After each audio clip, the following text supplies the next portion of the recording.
Hello students, welcome to the English classes for classes 9. I am Mrs. Sangeeta Saxena and today we'll be going on to the next excerpt from the chapter that is A Truly Beautiful Mind. So in the last one we did the part where we saw the equation of relativity, the special theory of relativity, that is E is equal to mc square. Now let's see what happens further. While Einstein was solving the most difficult problems in physics, his private life was unraveling. Albert had wanted to marry Mileva right after finishing his studies, but his mother was against it. She thought Mileva was 3 years older than her son, was too old for him. She was also bothered by Mileva's intelligence. She is a book like you, his mother said. Einstein put the wedding off. So what happens that while Einstein was solving his problems in physics, like when he was about to publish all these papers, his private life, that is his personal life, was also very unraveling. That is unraveling means starting to fail. ठीक है, मतलब उसकी जो private life थी वो मतलब उसका जो डायरेक्शन था वो अच्छा नहीं जा रहा था. ठीक है, तो Einstein always wanted to marry Mileva. Mileva was the girl he met during his studies. और जैसे ही उसके मतलब स्टडीज़ ख़त्म होती, वो हमेशा चाहता था कि मिलेवा से तुरंत वो शादी कर ले, लेकिन उसकी मदर हमेशा उसके अगेंस्ट थी, क्योंकि उनको लगता था कि मिलेवा 3 साल बड़ी है आइंस्टाइन से, तो वो आइंस्टाइन के लिए बहुत ज़्यादा she is very old for Einstein. ठीक है, और वो कहती थी. और हाँ, उसकी माँ को मिलेवा की इंटेलिजेंस भी बहुत ज़्यादा परेशान करती थी कि just because just like you she is like a book, मतलब जिस तरीके से तुम हर तरीके मतलब बहुत ज़्यादा तुमको नॉलेज है, वैसे एकदम तुम्हारी तरह शी इज़ जस्ट लाइक अ किताब की तरह वो भी है. ठीक है, तो इसकी वजह से आइंस्टाइन ने जो था अपनी वेडिंग को Einstein put the wedding of, मतलब उसने शादी नहीं की उस टाइम पे. ठीक है, the pair finally married in January 1903 and had 2 sons. But a few years later, the marriage faltered. Mileva, meanwhile, was losing her intellectual ambition and becoming an unhappy housewife. After years of constant fighting, the couple finally divorced in 1919. Einstein married his cousin Elsa the same year. Okay.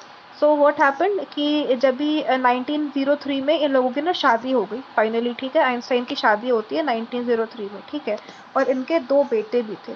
लेकिन कुछ साल बाद क्या हुआ, जो marriage थी वो ना बहुत ही वीक हो गई. मिलेवा को लगा कि मतलब उसका जो अपना एम्बिशन है लाइफ में, कि उसकी जो पढ़ाई है और उसका जो अचीव करना चाहती है लाइफ में, वो उसको नहीं हो पा रहा है, वो बिल्कुल नहीं कर पा रही है, और वो बहुत ही अनहैप्पी, बहुत ही ज़्यादा मतलब अपनी लाइफ से बहुत ही नाखुश हो गई ओवर टाइम. ठीक है, और काफ़ी इयर्स इन लोग की फाइटिंग एंड फाइटिंग चलती रही, और ये लोग फाइनली 1919 में इनका डिवोर्स हो गया. ठीक है, और उसी साल जिस साल उनका डिवोर्स हुआ, उसी साल आइंस्टाइन ने अपनी कजिन एल्सा से शादी कर ली. ठीक है, next see what happens. Einstein's new personal chapter coincided with his rise to world fame. In 1915, he had published his general theory of relativity, which proved a new interpretation of gravity. An eclipse of the sun in 1919 brought proof that it was accurate. Einstein had correctly calculated in advance the extent to which the light from fixed stars would be deflected through the sun's gravitational field. The newspaper proclaimed this work as a scientific revolution. So now what happened? कि Einstein का जो नया personal chapter था, उसके साथ ना क्या कहते हैं, उसका वर्ल्ड फेम भी कोइंसाइड कर रहा है. मतलब जब क्या कहते हैं आइंस्टाइन के लाइफ में एक दूसरा पर्सनल चैप्टर स्टार्ट होने लगा, वैसे ही आइंस्टाइन के लाइफ में क्या कहते हैं जो वर्ल्ड फेम था वो भी साथ में आने लगा.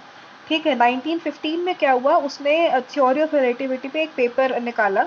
ठीक है, जनरल थ्योरी ऑफ रिलेटिविटी पे उसने पेपर्स निकाले, जिसने कि ये प्रूव करा कि मतलब जिसने कि ग्रेविटी के कुछ नए इंटरप्रिटेशंस दिए कि ग्रेविटी को अलग तरीकों से देख सकते हैं. ठीक है, और 1919 में एक एक्लिप्स हुआ था, सोलर एक्लिप्स हुआ था, जिसने कि इसकी थ्योरी को करेक्ट प्रूव करा और एक्यूरेट प्रूव करा.